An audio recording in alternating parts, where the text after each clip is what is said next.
Energeticcity.ca investigative reporter Spencer Hall. Spencer, how's it going this morning? Not too bad, Deb. Thanks for asking. How are you? I'm very well, thank you, and thank you for being here. You've written a new Energeticcity.ca Investigates article called "Do Asbestos Concrete Pipes Pose a Threat to Our Health?" Now, this is, of course, a very interesting story because Fort St. John famously has asbestos in our water pipes, which is part of the reason that we're ripping up 100th Street and replacing it and then kind of beautifying it. So tell us a bit about this article and what you really dove deep into in kind of creating it. Yeah, for sure. So it actually came from a resident emailed us a W5 investigation, which I watched. It was really good. But my question was like, it was kind of hinted at where it's like, well, not really. I mean, the entire focus of the investigation was, what are the health effects? But they were based out of Regina, so then I was really interested in what that means for us in Fort St. John.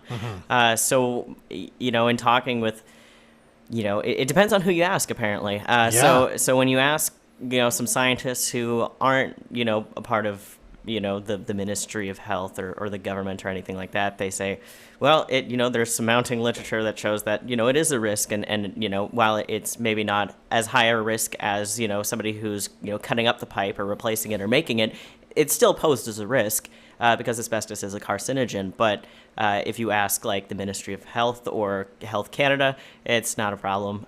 They set up a guideline for it in 1989, I believe. And while they say that they review it, apparently there's not enough consistent, convincing evidence, which was the phrase that was used by multiple levels of government when I was looking into this story. Yeah, it's fascinating because I remember in high school, and this is 20 years ago now, there were parts of the high school we weren't allowed in at times because they were slowly removing the asbestos tile that I think they used in either the floor or the ceiling. I don't remember, but they'd have it all kind of cordoned off. There was plastic. The people inside were wearing like full suits and whatnot. Yep. And yet, and it even says this in your article, people say, okay, well, we know the fibers can be a carcinogen. They can cause problems and all this. But in water, there's no real definitive evidence that it's a problem. And yet the city is trying to remove some of this piping along 100th Street right now. So as you say, there's lots of layers to this. Kind of going forward, I was expecting somebody to be like, yes or no. I think, in my mind, when you have something that's such a lethal carcinogen, it would make sense to maybe not drink it. But it's bizarre because, the World Health Organization says, stop using asbestos, but then asbestos concrete pipes, oh, we don't know, let's monitor it. So it's really bizarre to me. I mean, I'll be honest with you, after doing the research, I wanted to lay out both sides so people can make their own decision. I don't drink the water here anymore. Right. And I think you said there was one part in it where you said, in Canada it is this way, but in the United States, they've actually... you'll have to tell me exactly what they said, but like banned it or said, no, we're not, you can't use this for, water pipes anymore. It's not good for you to have in water pipes. Right. I don't think there's necessarily a ban in the States, but they do have something that we don't have, which is like it's a maximum allowable concentration or an MAC. So Canada doesn't have one, but the United States does, and it's about 7 million fibers per liter. Unfortunately in Canada, because there's no limit, no one tests for it because we don't know what to kind of compare the results to, which is, speaking with Ryan Harvey from the city of Fort St. John, that's why we don't test for it. But it's really bizarre to me that, one country, which is like, right next to us, is saying no, because there's a chance that you could get cancer. Meanwhile, Health Canada says there's not. And that limit was put in 1992. So it's not like it's a new thing.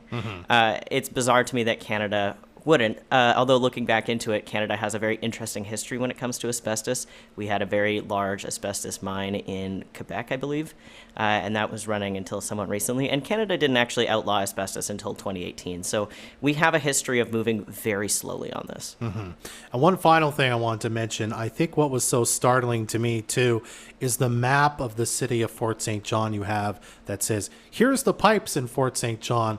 that have asbestos concrete, and it's basically all of them. it's like 100 kilometers or more even of water pipes carrying it to all corners of the city. Yeah, it's about 80 kilometer, 89. It's about 47% of our network. I did get an updated photo that I need to go ahead and throw in the story from the city because they have replaced some of the pipes since then, because that was back in 2018. I see. Okay. But, looking at the cost estimate, it's pretty much the same despite them already replacing some of the pipes, just because inflation, because that was done before the pandemic or anything like that. But, the cost to replace these pipes are astronomical. I believe for Fort St. John to replace all of its asbestos concrete pipes, it's $190 million. And I think, as you say also in the article, the other reason this has become really important, whether you want to agree with asbestos being a problem or not in water pipes, is the pipes are near the end of their life when they could crack, and well, there go the fibers right into the drinking water, correct? Pretty much, yeah. So, a lot of we stopped putting in asbestos pipes in Fort St. John in the 70s, when it kind of first, it had been coming out. There was a concentrated effort by the asbestos industry to kind of be like, nah, it's fine. Yeah. But finally, in the 70s, we figured it out. So we haven't actually put any asbestos concrete pipes allegedly in Fort St. John since the 70s. And now, of course, the 70s were a long time ago. So now they're deteriorating, which was one of the reasons why there was a big flood on 100 and 100th before we had that, before we, did the work to replace that. Yeah. That was the reason, was these pipes were breaking. And, that especially with the weather that we have here and how that goes. So, there are a lot of they are very susceptible to breaks. And one of the concerns of one of the scientists that I was speaking to is that, when these break, again, a lot more asbestos, it gets released into the water, but we wouldn't know that because we don't test for it. There you go. Well, it's a fascinating story that you can read now over at Energeticcity.ca. You just click the drop-down menu and hit Investigative. You'll see this story and all the stories that Spencer has written for us. Spencer, thank you so much for being here to tell us about your story. Do asbestos concrete pipes pose a threat to our health? I appreciate your time. Yeah, thanks so much.